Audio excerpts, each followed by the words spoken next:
নমস্কার বন্ধুরা, দীপিকার রান্নাঘরে আপনাদের সকলকে স্বাগতম।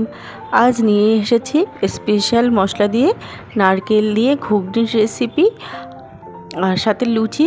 তবে চলুন বন্ধুরা দেখে নিই কীভাবে বানালাম এই নারকেল দিয়ে ঘুগনির রেসিপি।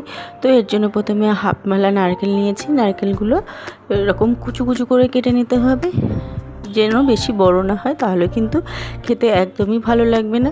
তো নারকেলগুলো কেটে নিয়েছি। এরপর দুটো ছোট সাইজের আলু নিয়েছি। আলুর খোসা সমেত আমি ছোট ছোট চৌকো চৌকো করে কেটে নেব। খোসাটা দিয়ে করলে কিন্তু ভালো লাগে, টেস্ট ভালো আসে। আপনারা চাইলে কিন্তু খোসাটাও বাদ দিয়ে দিতে পারেন। তো ছোট ছোট টুকরো করে আলুগুলোও কেটে নিয়েছি। এবার এগুলোকে আমি নামিয়ে নেব। দেখুন আলুগুলো কিন্তু এরকম ছোটো ছোটো চৌকো করে নিয়েছি। এদিকে বুট নিয়েছি 400 গ্রাম মতন। বুটটা সারা রাতটা আমি ভিজিয়ে রেখেছিলাম। এরপর একটা পাত্রে আমি দিয়ে দিলাম, আর দিয়ে দিলাম অল্প একটু জল, আর দিয়ে দিলাম 1 চামচ মতো লবণ আর 1 চিমটে খাওয়ার সোডা। খাওয়ার সোডাটা দিলে কিন্তু বুটটা সহজে তাড়াতাড়ি গলে যায়। এরপর একটা কড়াই গরম করতে বসিয়েছি, দিয়ে দিলাম গরম মশলা, গোটা গরম মশলা, 1 চামচ জিরে, 1 চামচ মৌরি, 1 চামচ ধনে, একটা শুকনো লঙ্কা। এবার একটু ভাজা ভাজা করে নেবো, আর দিয়ে দিলাম একটু কসুরি মেথি। আরও একটু ভাজা ভাজা করে নেব, মশলাটা যেন পুড়ে না যায়, তাহলে কিন্তু মশলাটা তেতো হয়ে যাবে। এরপর মশলাটা নামিয়ে ঠান্ডা করে ফাইন একটা পেস্ট করে নেব। এদিকে একটা কড়াই গরম করে নিয়েছি, দিয়ে দিলাম 4 টেবিল স্পুন মতো সর্ষের তেল। তেলটা গরম হওয়ার পর দিয়ে দিলাম কুচি করে কেটে রাখা নারকেলগুলো। নারকেলটা একটু নাড়িয়ে চাড়িয়ে লাল লাল করে ভেজে নিতে হবে।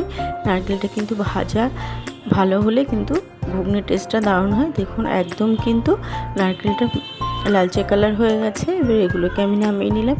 একই তেলের মধ্যে দিয়ে দিলাম কেটে রাখা আলুটাও একটু ভাজা ভাজা করে নেব।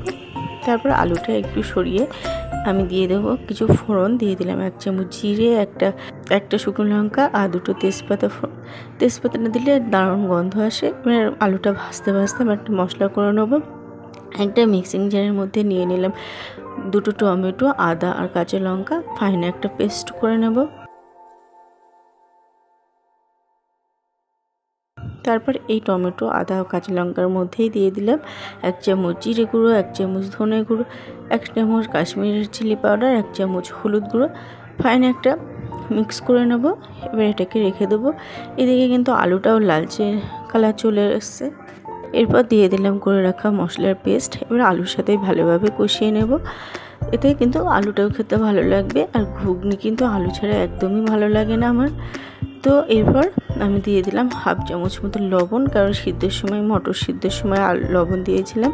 আর দিয়ে দিলাম 1 চামচ হলুদ গুঁড়ো আর 1 চামচ কাশ্মীরি চিলি পাউডার, আর সুন্দর কালার করার জন্য। আর দিয়ে দিলাম ভেজে রাখা নারকেলগুলো। এবার সমস্ত কিছু মশলার সাথে ভালোভাবে কষিয়ে নেব। এদিকে কিন্তু বুটটাও কিন্তু সিদ্ধ হয়ে গেছে। দেখুন এরকমভাবে চিপ দিলেই কিন্তু ভালোভাবে গলে যাচ্ছে। একদম 95% মতো সিদ্ধ করে নিতে হবে। এবার এদিকে কিন্তু আলুটাও কষানো হয়ে গেছে। এর মধ্যে দিয়ে দিলাম একদম সিদ্ধ করে রাখা বুট। এর ভালোভাবে একটু মিশিয়ে নেব। ভালো করে মিশানো হয়ে গেছে। এবার এটাকে আমি কিছুক্ষণ রান্না করে নেব, 8 থেকে 10 মিনিট। একটু মাঝে মধ্যে নাড়িয়ে চাড়িয়ে দিতে হবে, নাহলে আর ভালোভাবে একটু টকবক করে ফুটাতে হবে। এদিকে আমি একটু আটাও মেখে নিয়েছি। আপনারা চাইলে কিন্তু এখানে ময়দাও নিতে পারেন। সামান্য একটু লবণ দিয়ে কিন্তু আটাটা মেখেছি, যেহেতু বাচ্চারা খাবে, পুষ্টিকর। ময়দার থেকেও কিন্তু আটাটা বেশি পুষ্টিকর। এদিকে কিন্তু ঘুগনিটা হয়ে এসছে। 1 চামচ দিয়ে দিলাম ভাজা মশলার গুঁড়ো। এবার ভালোভাবে মিশিয়ে নিলাম। এদিকে কিন্তু লুচিগুলোও ভাজা হয়ে গেছে। তো বন্ধুরা রেডি হয়ে গেল নারকেল দিয়ে ঘুগনির রেসিপি, যেটি কিন্তু সকালের ব্রেকফাস্ট বা রাতের ডিনারেও দারুণ লাগে খেতে। একবার এভাবে বাড়িতে বানিয়ে দেখতে পারেন, খুবই ভালো হয় খেতে। তো বন্ধুরা রেসিপিটা আপনাদের কেমন লাগলো অবশ্যই কমেন্ট করে জানাবেন। ভালো লাগলে চ্যানেলটি সাবস্ক্রাইব করার অনুরোধ রইল। পেজ থেকে দেখলে পেজটি ফলো করার অনুরোধ রইল। আজ এই পর্যন্তই, আবারও হাজির হব অন্য কোনো রেসিপির সাথে।